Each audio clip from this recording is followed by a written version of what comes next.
오늘 이 시간 우리에게 주실 하나님의 말씀은 우리 두 군데인데요. 먼저 누가복음 11장 23절을 같이 읽겠습니다. 누가복음 11장 23절 같이 읽겠습니다. 시작. 나와 함께 하지 아니하는 자는 나를 반대하는 자요, 나와 함께 모으지 아니하는 자는 해치는 자니라. 아멘. 자, 그리고 에베소서 4장 22절에서 24절입니다. 에베소서 4장 22절에서 24절 같이 읽겠습니다. 시작. 너희는 유혹의 욕심을 따라 썩어져가는 구습을 따르는 옛사람을 벗어버리고 오직 너희의 심령이 새롭게 되어 하나님을 따라 의와 진리와 거룩함으로 지으심을 받은 새 사람을 입으라. 아멘. 네, 자리에 앉겠습니다. 자, 이제 오늘 우리 지옥의 삶에서 천국의 삶으로 우리 지난 이제 4번 우리 살펴봤었는데요. 오늘 이제 마지막입니다. 우리 정말 우리가 성도로 살아가면서 지옥에서 어떻게 천국의 삶으로 살아갈 것인가, 이거를 우리가 5번에 나눠서 살펴봤는데 오늘 이제 드디어 이제 마지막인데요.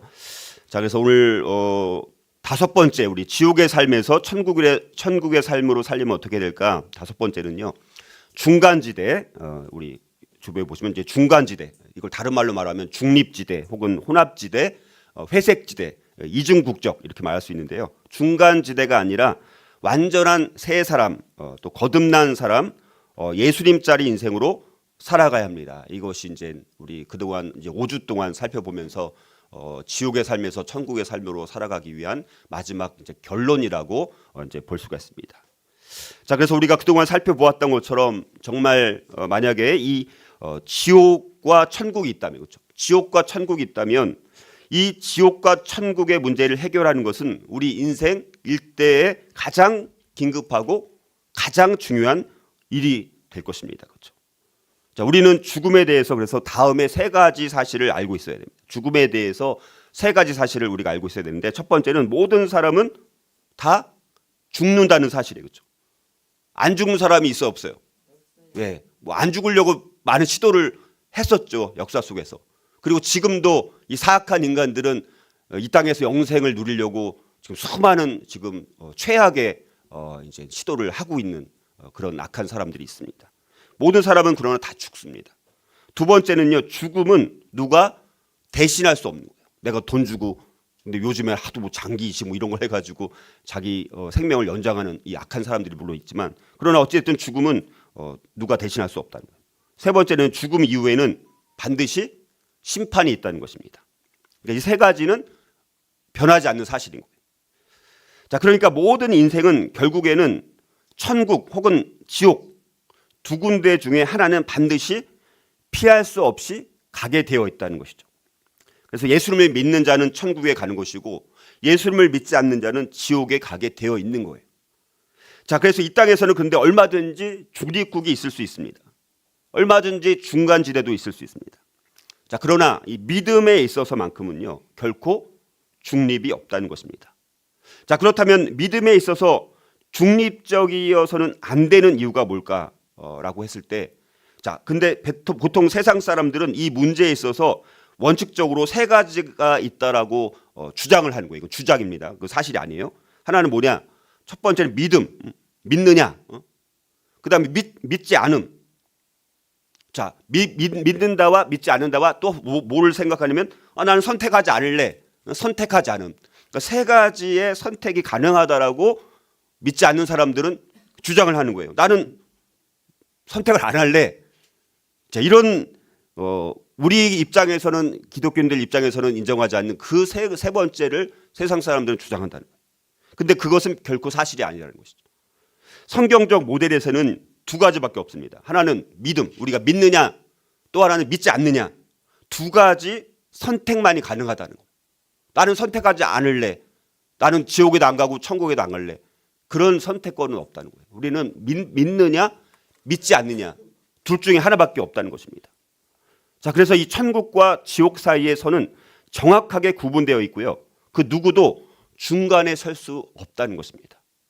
하나님은 중립을, 그리고 문제를 결코 가볍게 여기지 않으십니다. 우리는 중립국 하면 중립국인 나라들은 그래도 비교적 좀 좋게 여겨져 안 여겨집니까? 조금 좋게 여겨지는 편이죠. 근데 하나님은 중립을 오히려 결코 가볍게 여기지 않는다는 거예요. 이것은 오히려 하나님에 대한 모독이라는 거예요. 내가 믿느냐 믿지 않느냐 나는 선택하지 않을래. 난 중간에 있을 거야. 난 중립에 있을 거야. 이거는 오히려 하나님을 모독하는 행위라는 거예요. 우리가 이걸 잘 생각해야 됩니다. 오늘 결론이면서도 너무너무 중요한 거예요. 중립을 가장하는 일은 하나님이 주목하거나 긍정할 가치가 없다는 것을 의미합니다. 하나님은 결코 없인 여김의 대상이 될 수 없는 분이십니다. 자, 그렇다면 오늘 이제 구체적으로 그렇다면 우리가 이런 중립지대가 아니라 새 사람의 삶을 살아가려면 어떻게 해야 되느냐? 오늘 좀 5가지로 제가 나눠서 설명을 간략하게 이렇게 정리를 한번 해보도록 하겠습니다. 자, 오늘 이제 5번째인데 그 안에 또 5가지가 이렇게 간단하게 설명을 드릴 거예요. 자, 첫 번째는요. 중간지대나 중립지대에 서지 말고 예수님과 함께 하나님 나라의 영적 군사로 싸워야 합니다. 우리가 정말 구원받은 사람으로서 합당한 삶을 산다라는 것은 내가 중간지대나 중립지대에 서면 안 되고요. 반드시 예수님과 함께 하나님 나라의 영적 군사로 싸워야 된다는 거예요. 싸우지 않는 것도 문제예요. 가만히 있는 것도 문제입니다. 자, 그래서 우리가 살고 있는 이 세상은요. 분명한 경계가 존재한다는 거예요. 두 왕국이 존재합니다. 그래서 성 어거스틴 같은 경우에는 하나님의 도성이라는 아주 유명한 책을 썼습니다. 거기서 이제 하나님의 도성과 사탄의 도성이 있다라는 거예요. 자, 두 왕국이 존재한다는 거예요. 하나는 하나님의 왕국입니다. 다른 하나는 사탄의 왕국인 거예요. 자, 사탄은 세상에서 강력한 힘을 미치고 적극적으로 활동하고 있습니다. 하지만 하나님의 왕국, 하나님의 나라는 훨씬 더 강하고 반드시 승리하게 된다는 거예요. 그리고 이미 승리를 거둔 싸움을 우리는 싸우고 있는 것입니다. 하나님은 이미 그 전쟁을 이기신 분이십니다. 자, 그러므로 우리 그리스도인들은 한순간도 패배하는 편에 속해 있을 필요가 없다는 것이죠. 자, 그런데 이런 사실 우리가 알고 있음에도 불구하고 우리가 그리고 예수님을 모셔드렸다라고 할지라도 또 우리가 스스로 인정하고 싶지 않지만 우리는 그럼에도 불구하고 계속적으로 어디에 머물고 싶습니까? 중간지대, 중립지대에 걸쳐 있으려는 연약한 악한 심리가 있다는 것입니다. 자, 그렇지만 사람들은 이 문제에서만큼은 결코 중립적인 입장을 취할 수 없다는 거예요. 이게 성경적 가르침이십니다. 하나님 편에 서는 것을 선택하든지 아니면 그 반대편을 선택하든지 둘 중 하나를 선택해야 한다는 거예요. 이 땅에서는 중립국이 있을 수 있고 중간지대도 있을 수 있어요. 그러나 궁극적으로 그리고 종말적으로 볼 때는요. 중립지대, 중간지대는 없다. 주님께서 분명히 선포하십니다. 자, 그래서 누가복음 11장 23절 다시 한번 읽어볼까요? 누가복음 11장 23절. 자, 다시 한번 읽어보겠습니다. 시작. 나와 함께 하지 아니하는 자는 나를 반대하는 자요. 나와 함께 모으지 아니하는 자는 해치는 자니라 이렇게 말씀합니다. 그렇죠? 예수님은 두 왕국의 전쟁에서 하나님 편에 속하지 않기로 선택하거나 아니면 중립적인 입장을 고수하기로 선택한 사람들은 다 하나님 편이 아니에요? 하나님 편이 아니기 때문에 사탄의 편에 속한 것으로 나는 간주할 거야. 주님은 그렇게 간주하겠다는 거예요. 우리가 주장한 게 아니라 주님이 주장한 걸 따라야 되잖아요. 그렇죠? 하나님은 최후의 그 왕국을 통해서 흩어진 자기 양떼들을 모으실 것인데 우리 누가복음 11장 23절 말씀처럼 만약 우리가 그 모으는 일에 동참하지 않는 것 역시 중립지대에 머무는 것이 아니라 아예 해치는 일에 참여하는 것이고 이것은 이스라엘의 불충분한 그 지도자들이 정말 심판을 받았던 것처럼 심판을 받게 될 것이라고 강력하게 경고하고 있는 거예요. 만약 저와 여러분이 우리의 삶 가운데 적극적으로 예수 그리스도를 위해서 싸우지 않고 있다면 오히려 예수님을 대적하는 것일 수도 있다는 거예요. 굉장히 심각한 말씀입니다. 자, 그런데 슬프게도 너무나 많은 교회와 너무나 많은 그리스도인들이 자꾸만 애매하게 중간지대에 서 있으려고 한다는 것이죠. 그러나 결코 중립지대란 없다는 것입니다. 중간지대 없다는 거예요. 혼합지대 그런 거 난 인정하지 않아. 주님께서 말씀하시는 거예요. 자, 오늘 우리는 그래서 애매한 중간지대의 선을 넘어서 하나님을 신뢰하고 예수님과 함께 하나님 편에 서서 하나님 나라의 영적 군사로 싸우겠다라는 그런 실제적인 결단이 필요하다는 것입니다. 그래서 우리는 반드시 선택을 해야 돼요. 우리는 선택을 해야 돼. 나는 나중에 선택을 할 거야. 나는 이것도 선택 안 하고 저도 선택 안 할 거야. 나는 중간지대에 있을 거야. 이거는 없다는 거예요. 우리 성경 말씀 안에는. 그래서 우리는 잠시라도 중립지대에 서지 말고 적극적으로 하나님 편에 서서 우리가 싸워야 할 뿐만 아니라 그리스도를 위해서 하나님의 나라의 영적 군사로 우리가 싸울 수 있기를 다시 한번 다짐할 수 있기를 주님의 이름으로 축복합니다. 자, 또 중립지대가 아니라 또 세 사람의 삶을 살아가려면 또 어떻게 될까? 자, 두 번째는요. 조금 이제 뭐 같은 뭐 본질적인 말씀이지만 뉘앙스가 좀 다르게 5가지로 설명을 드리는 거예요. 자, 둘째는요. 중간지대, 이거를 중립지대, 혼합지대, 회색지대, 이중국적. 자, 중간지대와 같은 무익하고 무력하며 위선적인 종교 행위에서 돌이켜서 신앙의 열정을 회복해야 합니다. 그러니까 중간지대와 같은 무익하고 무력하며 위선적인 종교 행위에서 돌이켜서 신앙의 열정을 회복해야 한다는 거예요. 자, 우리가 이제 요한계시록 2장과 3장에 보면 소아시아 7교회에 대한 말씀들이 나오죠. 자, 그 중에 이제 라오디게아 교회가 있습니다. 자, 라오디게아 교회 같은 경우는 4대 교회와 더불어서 주님의 칭찬을 하나도 못 받은 채 책망만 받은 교회가 라오디게아 교회였습니다. 근데 라오디게아 교회는요, 외적으로 보면 굉장히 재력도 많았고요, 힘도 있었고 굉장히 겉으로 봤을 때는 부흥하는 교회처럼 그렇게 외적으로는 보였습니다. 자, 그런데 이 라오디게아 교회는 알다시피 미지근한 믿음, 그래서 영적인 교만이나 또 세상 자랑으로 인해서 주님한테 아주 큰 책망을 받았던 그런 교회였습니다. 자, 그래서 요한계시록 3장 15절 거기 앞에 보면 너가 라오디게아 교회를 향해서 주님께서 책망하신 내용입니다. 내가 차지도 아니하고 뜨겁지도 아니하도다. 너무나 잘 아는 말씀이잖아요. 라오디게아 교회는 너무나 신앙적으로 미지근한 교회였다라는 것입니다. 신앙의 어떤 생동력도 전혀 찾아볼 수 없는 그런 교회였습니다. 어떤 열정이나 어떤 열심이나 어떤 것도 찾아볼 수 없는 너무너무 미지근한 그런 신앙으로 일관했던 교회가 라오디게아 교회였습니다. 그래서 여기 차지도 않고 우리가 뜨겁지도 않다라고 했을 때 차다라는 것은 뭐냐면요, 당시 라오디게아 교회 같은 경우는 물 사정이 굉장히 좋지 않았습니다. 물을 스스로 이제 자급해서 먹을 수 있는 곳이 아니었어요. 그래서 물 사정이 좋지 않아서 동쪽 한 16km 정도 떨어진 골로새, 우리 골로새서 있잖아요, 그렇죠? 그 골로새로부터 냉수를 공급 받았습니다. 그래서 차다라는 것은 불신의 상태를 말하는 거예요. 세상에 속한 것을 말하는 거예요. 하나님에 대해서 완전히 무관심한 것을 말합니다. 하나님을 대적하는 것이 차다라는 것입니다. 자, 뜨겁다라는 것은 또 뭐냐면 또 이 라오디게아 그 지역은 또 물이 없다 보니까 또 인접한 북쪽 지역에 또 11km 정도 떨어진 곳에 히에라볼리라는 또 곳이 있었어. 히에라볼리, 거기에 또 온천수가 있어요. 골로새는 냉수가 이제 물이 공급되는 곳이고 히에라볼리는 온천수가 공급되는 곳입니다. 자, 그래서 이 뜨겁다라는 것은 신앙의 열정을 말하는 것이죠. 신앙이 뜨거운 사람들을 말할 때 와, 신앙이 참 뜨겁네, 이렇게 우리가 말을 하지 않습니까? 자, 그런데 문제는 뭐냐? 자, 라오디게아 교회 성도들은 차지도 않고 뜨겁지도 않았다는 거예요. 그러니까 자신들이 특별히 이제 물질적으로 풍부하다 보니까 너무나 태만한 거예요. 신앙생활을 너무 게을리하는 거예요. 어정쩡한 태도. 하나님이 제일 싫어하는 건데 어정쩡한 태도로 일관했다는 거예요. 하나님을 사랑하지도 않고요. 또 그렇다고 아예 또 싫어하지도 않고 사랑하는 건지 사랑하지 않는 건지 어정쩡한 중간 상태. 그래서 쟤네들 정말 믿는 거야 안 믿는 거야 알 수가 없는, 자, 그런 상태였다는 것입니다. 자, 그러면 라오디게아 교회 성도들이 왜 그런 미지근한 상태를 그렇게 유지하려고 했을까라고 우리가 본다라면, 자, 세상 향락을 여전히 누리고 싶은 거예요. 그리고 물질적으로 풍부한 교회였습니다. 그러니까 물질이 많으니까 세상적으로 향락을 누리는 것도 너무 좋은 거예요. 근데 또 천국에도 가고 싶은 거예요. 이 두 가지가 같이 존재한 거예요. 너무나 근데 무사안일주의죠. 신앙적 기회주의 태도를 갖고 있었던 거예요.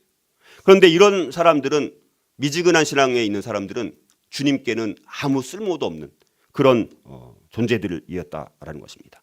삶의 전 영역을 하나님께 드리지 못한 그 미지근한 상태를 계속해서 유지하고 있었던 라오디게아 교회처럼 오늘도 우리의 신앙이 만약에 그런 미지근한 상태 가운데 있다라면 주님으로부터 똑같은 책망을 우리도 받게 된다라는 사실입니다. 자, 그래서 주님은 라오디게아 교회를 향해서 요한계시록 3장 15절 뒤에 보면 이렇게 분명히 말씀하십니다. 내가 차든지 뜨겁든지 하기를 원하노라라고 말씀을 하십니다.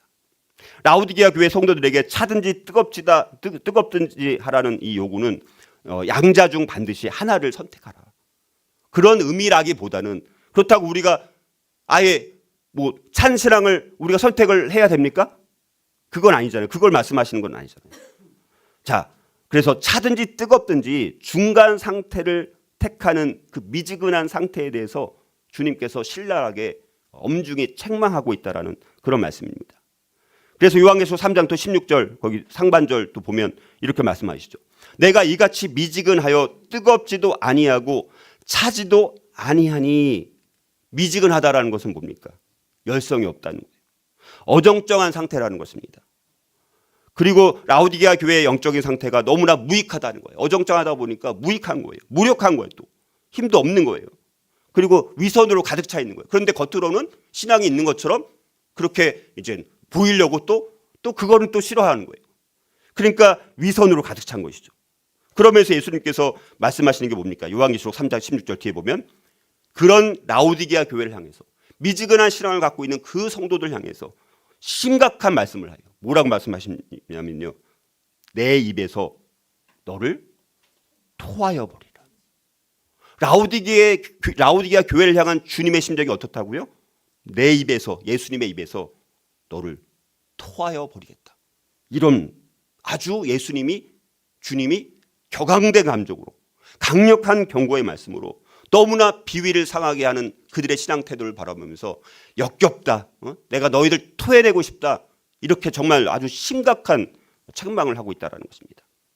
그러므로 우리 신앙에 있어서는 결코 중간지대, 중립지대, 회색지대, 이중국적은 존재하지 않는다라는 것. 신앙에 있어서는 이것이냐 저것이냐 중에서 양자택일반이 있는 것이지 이것도 아니고 저것도 아니고 그런 신앙은 인정하지 않는다라고 주님 말씀하시는 것입니다. 아까 말씀드렸던 것처럼 라오디게아 지역에 흐르던 물은요, 히에라볼리로부터 끌어온 뜨거운 온천수, 그리고 골로새라는 곳으로부터 수로를 통해서 오는 찬물, 이거를 공급받는 과정 속에서 그러니까 한쪽에서는 뜨거운 물이 오고 온천수가 오고 한쪽에서는 찬물이 오니까 이게 중간에 섞이면 어떻게 되는 거예요? 미지근하게 되는 거예요. 그러니까 이 미지근한 또 물은 식수로 사용하기에도 좋지가 않아요. 그 물을 또 우리가 맛있게 마실 수 있는 물도 아닌 거예요. 근데 문제는 뭐냐? 그렇게 미지근한 물 플러스 거긴 또 석회석이 섞여 있는 석회석. 그 지역에 석회석이 있다 보니까 그 미지근한 물에다가 석회석까지 섞인 상태가 되니까 그 물을 마시면 진짜 라오디게아에서 살고 있는 사람들이 그 물을 마시면 어떻게 됩니까? 토하고 싶은 거예요. 그러니까 예수님께서 소아시아 7교회를 말씀하실 때 그 지역에 살고 있는 사람들한테 맞는 말씀으로 너무나 기가 막히게 비유를 들어서 말씀하시는 거거든요. 그러니까 라오디게아 사람들이 불순물이 섞이고 미지근한 물을 토해 버리는 것처럼 예수님께서도 너희들의 그런 미지근한 상태를 내가 보니까 내가 너희들을 거부하고 내가 너희들을 토해내고 싶다. 그렇게 책망하고 계신다라는 사실입니다. 하나님은 이렇게 자기 백성의 불순물이 섞인 위선적인 종교 행위를 가장 증오하고 싫어하시는 분이십니다. 주님은 하나님을 싫어하지도 좋아하지도 않는 성도를 가장 증오하십니다. 그래서 다시 한번 저와 여러분들이 내가 미지근한 신앙에 있지 않나를 돌아보면서 다시 한번 하나님 앞에 내가 뜨겁게 열정으로 열심으로 주님을 섬기겠노라라고 다시 한번 고백할 수 있기를 주님의 이름으로 축복합니다. 자, 또 중립지대가 아니라 또 세 사람의 삶을 살아가려면 또 어떻게 될까요? 세 번째는요, 로마 시민권을 구하는 것이 아니라 하늘의 시민권을 추구해야 합니다. 로마의 시민권, 뭐 세상 시민권을 말하는 거예요. 세상 시민권을 추구하는 것이 아니라 하늘의 시민권을 추구해야 합니다. 자, 여러분들 로마 예수님 당시 아니면 신약 시대 당시에 로마라는 지역은 어떤 곳이었습니까? 로마 제국이었습니다. 가장 초강대국, 지금 미국과 같이 가장 강력한 초강대국이었습니다. 그래서 수많은 지역들을 속국으로 삼았습니다. 다 점령을 하는 거예요. 나라를 엄청나게 넓혀나갑니다. 그래서 로마 제국 전성기 때 보면 지중해 지역 전체가 다 어디 제국이에요? 로마 제국이 되는 것 아닙니까? 그래서 그런데 정복한 지역들을 너무 각자의 색깔대로 살게 놔두면 돼요, 안 돼요? 통치하기 어려우니까. 로마 제국으로 동화시키는 거예요. 그렇죠? 자, 그런데 여러분들 로마 제국과 대항하고 반항했던 많은 속국들의 사람들이 있었는데 그들이 그런데 그 로마 제국이 속국이 되다 보니까 거기서 자기들이 살아남아야 돼요. 그리고 평화롭게 자기가 또 지내야 됩니다. 그런 욕망. 그래서 로마 제국에 이제 굴복하는 거예요. 처음에는 대항하고 싸우고 저항했던 그 식민지로 살았던 많은 사람들이 근데 나중에는 그 제국의 보호 아래서 피난처를 찾게 되는 것이죠.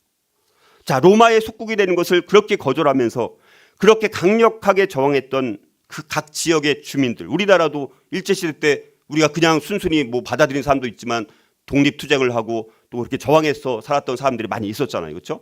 독립투사들이. 자, 그래서 거기도 마찬가지예요. 로마 제국 그 속국이 되기 전에는 로마 제국 군사들이 공격해 왔을 때 정말 죽음을 각오하고 싸웠던 그 많은 사람들이 나중에 점령을 당하고 나니까 어떻게 되는 거예요? 일단 한번 정복당하면 어떻게 됐습니까? 그 지역의 주민들이 오히려 그들의 상황에 최선을 다하게 된 거예요. 그래서 제국 안에서 로마 시민권을 따면요 많은 이득을 누릴 수가 있었고 많은 특권과 특혜를 누릴 수가 있었습니다. 그게 보장되는 거예요. 그러니까 그렇게 저항했던 사람들이 나중에는 로마 시민권이라고 하면 치를 떨었던 사람들이 나중에 어떻게 되는 거예요? 자기들이 로마 시민권을 돈으로라도 막대한 돈을 주고라도 살려고 그렇게 시도하고 또 애썼다라는 사실입니다. 여러분들 그런데 오늘날 우리 그리스도인들도 로마 시민권과 같은 특권, 세상 권력 그런 욕망을 구하면서 또 한편으로는 하늘의 시민권도 동시에 누리기를 하늘의 시민권도 동시에 갖기를 원하고 있다라는 사실입니다. 그래서 이 세상에는 이중 국적이 가능하지만 여러분들 그러나 이 세상 시민권과 하늘의 시민권을 동시에 가질 수 있는 이중 국적은 결코 없다는 것이 성경의 가르침이라는 것을 다시 한번 우리 확인해 보고 저와 여러분들이 여전히 또 세상 시민권, 세상 권력, 세상에서 누릴 수 있는 향락, 그 기쁨들 그것도 누리고 싶고 근데 나는 또 천국에 가고 싶은 하늘의 시민권도 따고 싶고 이거는 안 된다라는 거예요. 분명히 다시 한번 말씀드리지만 성경에서는 그런 것은 없다라고 말씀합니다. 또 같은 맥락으로 네 번째도 마찬가지예요. 중립지대가 아니라 세 사람의 삶을 살아가면 어떻게 될까? 넷째, 세상 시민권을 추구하는 삶에서 벗어나서 하늘의 시민권을 사모해야 합니다. 하늘의 시민권을 사모해야 돼요. 하늘의 시민권을 사모해야 돼요. 하늘의 시민권을 뭐 따딱 끝나는 것이 아니라 하늘의 시민권을 사모하면서 그 하늘나라에서 영원한 시민으로 살기를 소망하는 그런 열망과 뜨거움이 우리 가운데 있는지를 다시 한번 돌아봐야 된다는 것입니다. 자, 사도행전 22장 26절 29절 한번 제가 읽어보겠습니다. 자, 백부장이 듣고 가서 천부장에게 전하여 이르되 어찌하려 하느냐 이는 로마 시민이라 하니 지금 백부장이 그 사도 바울이 이제 갇혀가지고 근데 보니까 사도 바울은 로마 시민권이 있었어요 없었어요? 있었습니다. 자, 이는 로마 시민이라 하니 천부장이 와서 바울에게 말하되 내가 로마 시민이냐 내게 말하라 이르되 그러하다. 천부장이 대답하되 나는 돈을 많이 들여서 이 시민권을 얻었노라. 바울이 이르되 나는 나면서부터라 하니 신문하려던 사람들이 곧 그에게 물러가고 천부장도 그가 로마 시민인 줄 알고 또 그 결박한 것 때문에 두려워하니라 이렇게 말씀합니다. 여러분들 바울은요 로마 시민권을 갖고 있었던 사람입니다. 그런데 여러분들 로마 시민권을 갖고 있었지만 바울은 결코 그 로마 시민권을 크게 자랑스러워하지도 않았고요. 그 권리를 누리려고 하지도 않았습니다. 물론 예수님 만나기 전엔 그랬겠죠. 그러나 다메섹 도상에서 예수를 만나고 나서 그의 인생이 180도 바뀌고 났을 때는 더 이상 로마 시민권 갖고 있는 것에 대해서 전혀 자랑하고 싶지도 않고 그것에 대해서 내가 그 권리를 누리고 싶은 마음도 조금도 없었다라는 것입니다. 왜 그렇습니까? 바울은 로마 시민임을 내세웠다면 피할 수 있는 수많은 핍박과 고난 그거를 다 안 받을 수도 있었어요. 근데 그 모든 핍박과 온갖 고난을 다 받았어요? 안 받았어요? 다 받았습니다. 바울은 그래서 빌립보 성도들을 향해서는 하늘의 시민권을 가르치고 그에 대한 깊은 소망을 드러냈던 것을 우리가 볼 수 있습니다. 바울은 당시 지상에서 온갖 특혜와 권리를 다 누릴 수 있는 로마 시민권보다는 바로 하늘의 시민권을 더 귀하게 여겼다라는 사실입니다. 하늘의 시민권이 지상의 로마 시민권보다 월등히 나은 것임을 바울은 너무나 영적으로 잘 알고 있었다라는 것입니다. 자, 그런데 사도행전 22장 28절 보니까 그 천부장은 로마 시민권을 어떻게 가질 수 있었습니까? 많은 돈을 주고 샀다라는 거예요. 근데 이것도요 로마 시민권을 얻는 길이 이때는 완화된 때였다는 거예요. 그러니까 막 로마 시민권을 사는 것이 훨씬 더 어려웠다. 지금도 미국 같은 경우 미국 시민권을 따려면 이제 많은 돈이 더 들어가죠. 앞으로 시대가. 자, 근데 한때는 돈 주고도 로마 시민권을 살 수 없을 만큼 그 로마 시민권을 갖고 있으면 누릴 수 있는 특혜와 또 특권과 권리가 어마어마하게 많았다라는 사실입니다.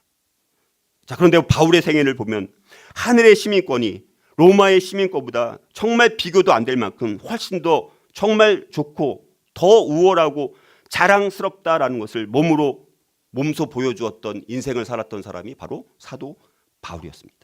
심지어 그가 죽음의 숱한 고비를 넘기면서도 로마 시민권을 내세우지 않은 것은 그가 눈에 보이는 로마 시민권보다 눈에 보이지 않지만 영원 불변한 하늘의 시민권을 더 믿었음을 우리에게 분명히 보여주고 있다는 것입니다. 그러므로 저와 여러분들 또한 로마 시민권, 세상 시민권을 구하는 것이 아니라 하늘의 시민권을 추구할 수 있기를 주님의 이름으로 축복합니다. 자, 오늘 마지막 결론입니다. 중립지대가 아니라 정말 새 사람의 삶을 살아가려면 어떻게 해야 될까요? 다섯 번째는요, 이 세상 사람들이 집착하는 것을 해결하고 그리스도 안에서 완전한 새 사람, 거듭난 사람, 예수님짜리 인생으로 살아가야 되는 거예요. 이게 마지막 결론입니다. 자, 에베소서 4장 22절 24절 같이 다시 한번 읽어보겠습니다. 에베소서 4장 22절에서 24절. 자, 시작. 너희는 유혹의 욕심을 따라 썩어져가는 구습을 따르는 옛사람을 벗어버리고 오직 너희의 심령이 새롭게 되어 하나님을 따라 의와 진리의 거룩함으로 지으심을 받은 새 사람을 입으라. 이렇게 말씀합니다. 여러분들, 우리가 살펴봤던 것처럼 우리가 이렇게 중간지대 혹은 중립지대, 혼합지대, 회색지대, 자, 이중 국적에 있으려고 하는 것은 거듭난 사람으로서 반드시 해결해야 하는 것을 여전히 해결하지 못했기 때문에 여전히 우리는 중간지대, 중립지대에 있고 싶은 거예요. 내가 몸은 교회 다녀요. 겉으로는 그리스도인입니다. 겉으로는 성도입니다. 교회 열심히 다녀요. 심지어 새벽 예배까지 합니다. 심지어 교회 직분을 맡아서 섬기기도 합니다. 그런데 여전히 중간지대에 있으려고 해요. 자, 이게 뭔가? 이거 뭔가 좀 이상하지 않나요? 그렇죠? 이걸 우리가 한번 생각을 해봐야 되는 거예요. 자, 우리가 하는 모든 선택은요, 우리의 가치 기준에 달려 있습니다. 우리는 오늘 하루를 살아가면서도 선택을 몇 번이나 할까요? 굉장히 많이 합니다. 그렇죠? 교회 예배 나오는 것도 선택이죠. 내가 아니면 집에 가서 그냥 누워 자는 것도 선택이고, 성경책을 읽는 것도 선택이고, 뭘 하는 것도 선택이고, 수많은 선택을 하는데 그 선택은 우리 가치 기준에 달려 있다는 거예요. 사람은 누구나 자기 마음속 깊이 자리 잡고 있는 가치 기준에 따라서 믿고 생각하고 느끼고 행함으로 그것이 다른 사람들에게 이런 것들이 보여지는 거예요. 사람은 엄마 뱃속에서부터 나올 때부터 끊임없이 집어넣은 자기 나름대로의 가치 기준으로 꽉 차 있는 것입니다.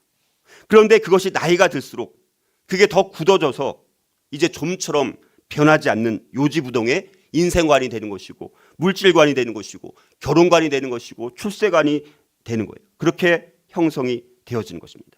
처음에는 가까운 부모, 그렇죠? 내가 태어났을 때는 누구밖에 없어요. 보이는 게 엄마 아빠밖에 없죠. 주로 엄마 아빠 보이는 거죠. 가까운 부모, 처음에는 가까운 부모 혹은 형제, 또 친척으로부터 시작해서 점점 이제 친구, 학교 선생님, TV, 수많은 책들, 수많은 영화, 신문, 인터넷, 자기가 경험한 것, 자, 이런 것들로부터 주워 모은 것들이 이제는 점점 그 사람의 가치 기준으로 굳어지게 되는 것입니다. 자, 이렇게 해서 굳어진 가치 기준들이 바로 나라는 사람인 거예요. 즉, 가치 기준은 바로 나입니다. 그 나가 다른 사람들 앞에서 보여지게 되는 것입니다. 그리고 다른 사람들은 겉으로 보여진 나를 보고 저 사람은 이런 사람이야. 즉, 이러이러한 가치 기준을 갖고 있는 사람이구나라고 판단하게 됩니까? 안 됩니까? 어느 정도 판단하게 되는 거잖아요.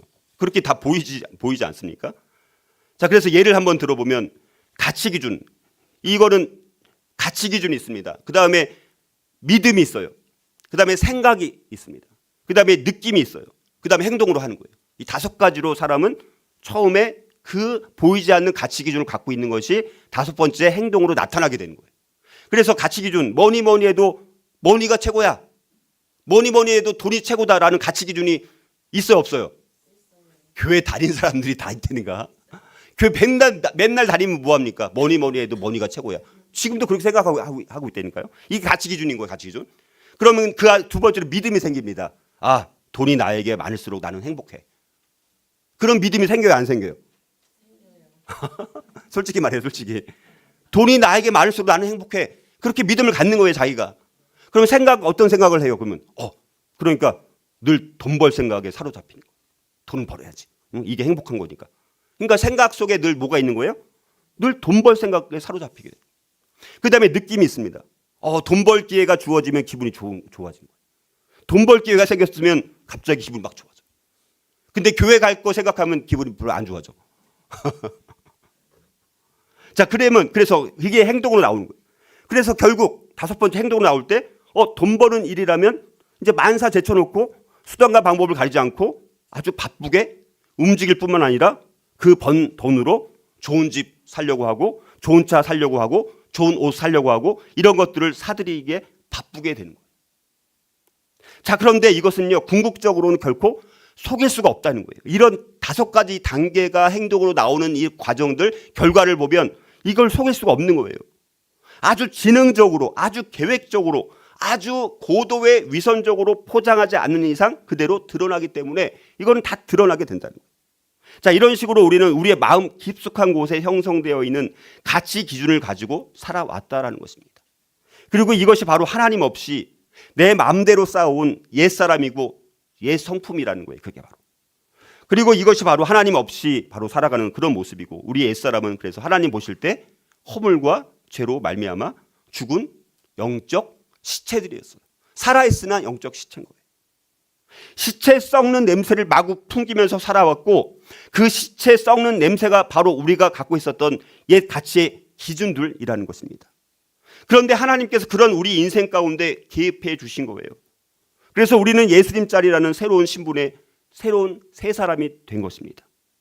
이 말은 뭐냐? 이제 가치 기준에 대혁명이 일어났다라는 뜻입니다. 그래서 이제부터는 새로운 가치 기준들이 자리 잡아 가기 시작했고 또 그것들이 행동을 통해 나타나 다른 사람들 앞에 보여지게 된 것입니다. 이젠 옛날에는 옛 성품대로 살면서 저 사람 돈만 받고 했던 사람인데 이제 예수를 믿고 나서 가치 기준이 바뀌고 이제 돈 버는 일이 있어도 돈 버는데 안 가고 교회 나오네? 참 신기하다. 그게 보여져요, 안 보여져요? 보여지게 되는 거예요. 그런 사람들은 종교관이 달라진 게 아니라 나의 가치 기준 전체를 지배하시는 예수 그리스도라는 주인에게 속하게 된 거예요. 그게 바로 그리스도 안에서라는 말은 바로 그런 말입니다. 저와 여러분들이 그리스도 안에 있다라면 그렇게 바뀐 사람이에요. 내 주인이 내가 아니라 이제 예수님이 나의 주인이 된 삶입니다.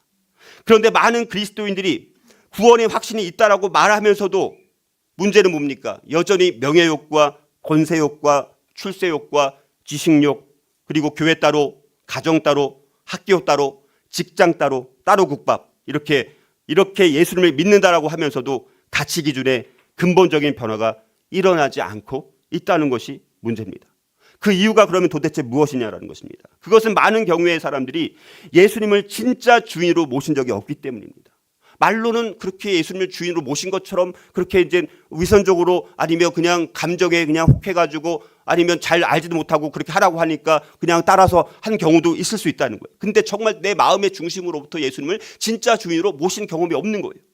교회는 나와도 오랫동안 나왔어도 예수님이 그 사람의 정말 인생의 왕으로 주인으로 통치자로 들어오신 것이 아니라 그 사람의 종교심이 발동해서 기독교 보니까 내용이 괜찮네. 기독교에 관심을 갖게 되었고 복음이라는 것이 좀 머리로는 이해가 되니까 복음이 이해가 되어 받아들이게 되어지고 그것이 가치 기준의 일부인 종교관만 형성하게 돼요. 종교관만 바뀐 거예요.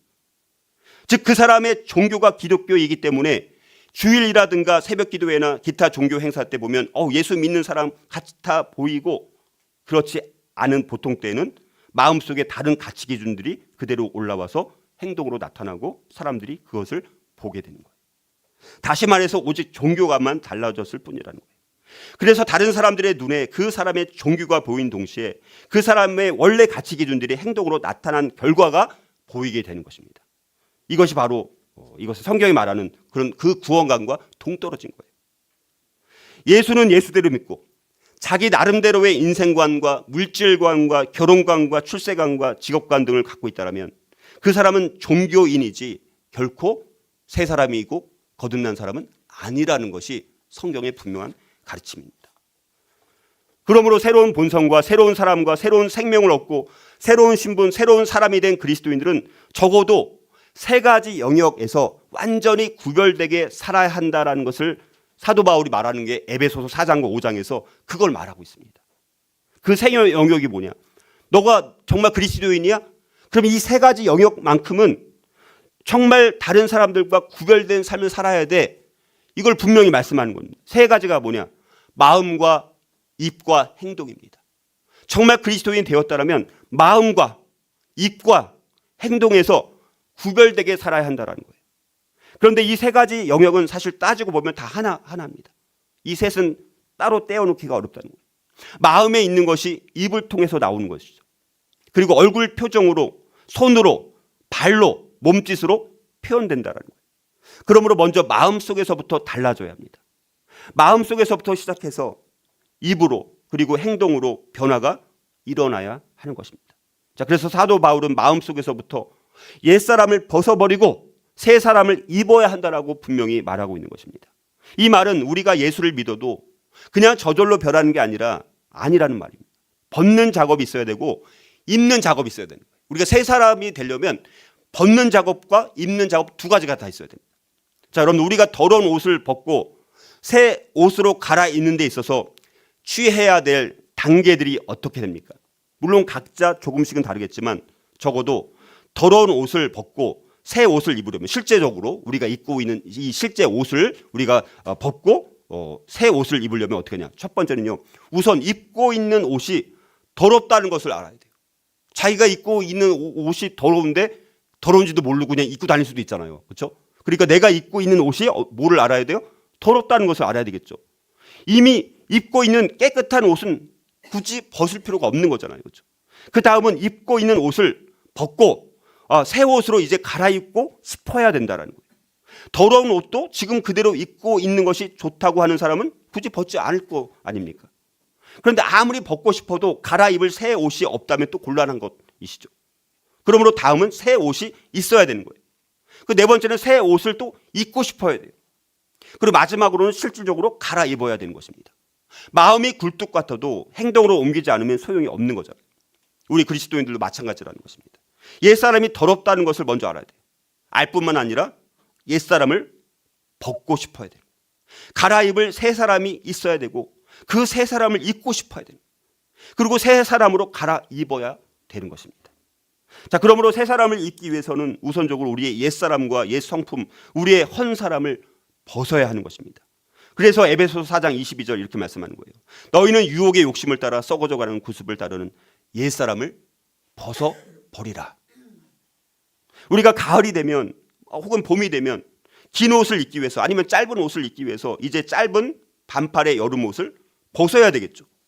우리가 벗어야 할 옷은요, 구습을 따르는 유혹의 욕심을 따라가는 썩어져가는 옛사람을 벗어버리라는 것입니다.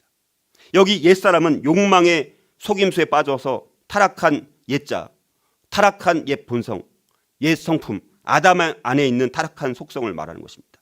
그래서 옛사람을 벗어버리는 것은요, 우리가 일단 그리스도인이 되면 거듭나기 전에 가졌던 모든 타락하고 잘못된 태도와 습관과 가치관과 행동으로부터 벗어나야 한다라는 것입니다.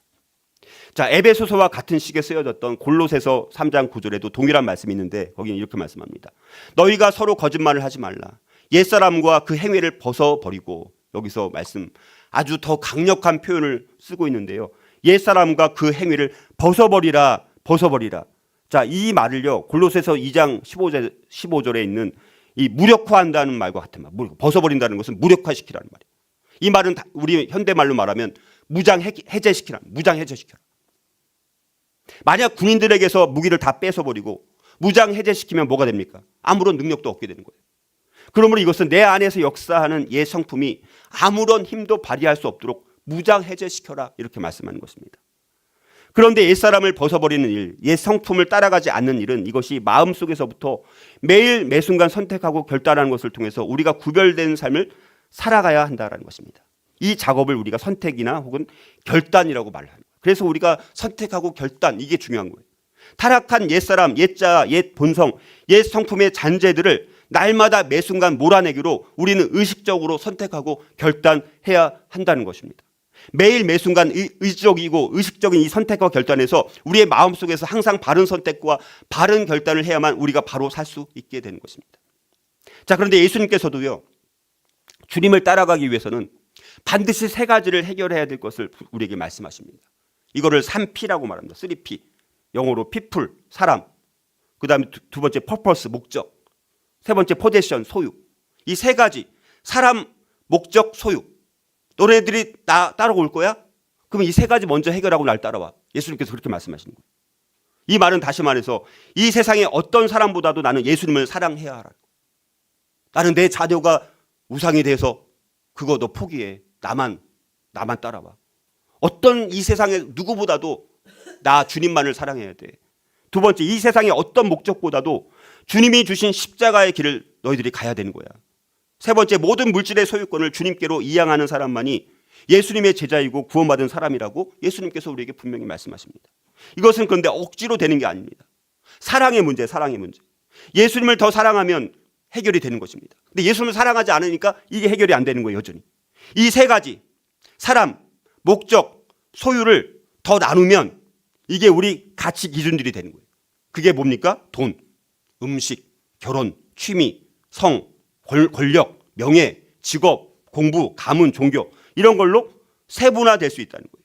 사람의 문제, 목적의 문제, 소유의 문제를 다 나열하면 이렇게 다양하게 나올 수, 여러 영역으로 세분화될 수 있다는 것입니다. 자, 바로 근데 이런 것들이 바로 사람들이 집착하고 사로잡혀서 사는 모든 것들이라는 거예요.